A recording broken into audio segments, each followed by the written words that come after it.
My older brother stole $15,000 from our grandfather's medical fund and framed me for it, making the entire family call me a thief. They cast me out, leaving me to survive on the streets while he played the perfect innocent son. But 5 years later, when he tried to use my name to cover up an even bigger crime, his entire trap backfired.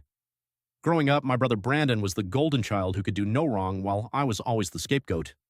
When grandfather's emergency medical cash went missing from his study, Brandon pointed the finger directly at me.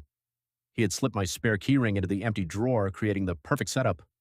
My parents didn't ask questions, they didn't look for proof. My father threw my clothes onto the driveway and told me I was dead to the family. Brandon stood behind him, watching with a look of pure triumph as I left with nothing. For 5 years, I lived in total exile, working grueling double shifts at a warehouse and rebuilding my life from absolute zero. I changed my number, cut ties completely, and focused entirely on my own survival.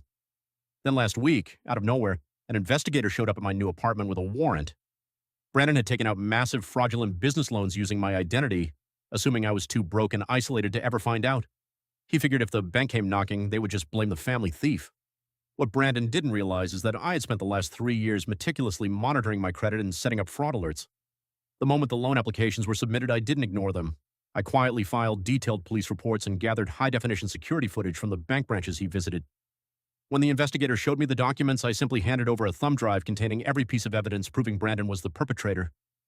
Yesterday, my mother called me from a new number, sobbing hysterically. "Leo, please drop the charges. Brandon is facing years in prison. He just made a mistake, your brothers." I listened to her panic, feeling completely detached from the drama.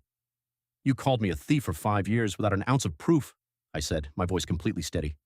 "Now you have all the proof in the world for the real one. Let him see how he handles the cold." I hung up and blocked the number permanently.